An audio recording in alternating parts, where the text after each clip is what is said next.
नमस्कार दोस्तों, आप सभी का स्वागत है हमारे आशा भक्ति चैनल में। आज हम आपको सुनाने जा रहे हैं रामायण की एक अत्यंत भावनात्मक और महत्वपूर्ण कथा, श्री राम, माता सीता और लक्ष्मण के वनवास की कथा। तो चलिए बिना देर किए इस पावन कथा को आरंभ करते हैं।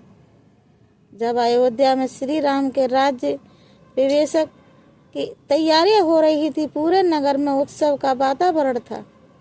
उसी समय महल के भीतर एक बड़ा परिवर्तन हुआ।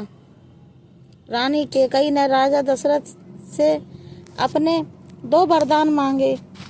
पहला श्री राम को 14 वर्ष का वनवास और दूसरा भरत को अयोध्या का राजा दशरथ। यह सुनकर अत्यंत दुखी हो गए, लेकिन अपने वचन के कारण विवश थे।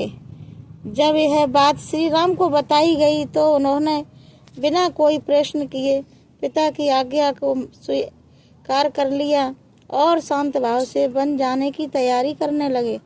श्री राम के वनवास का समाचार सुनकर माता सीता व्याकुल हो उठी।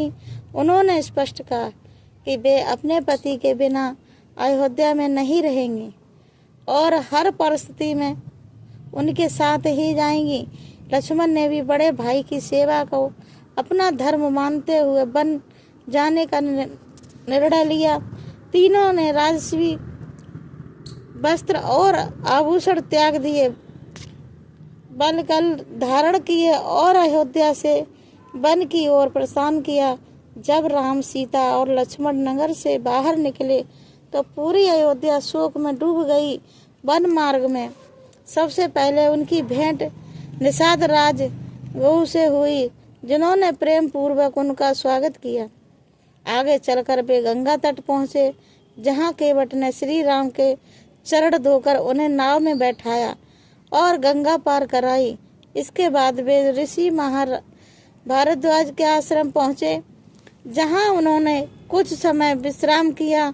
वहाँ से आगे बढ़कर तीनों चित्रकूट पहुँचे और वनवास का प्रारंभ समय वहीं बिताया।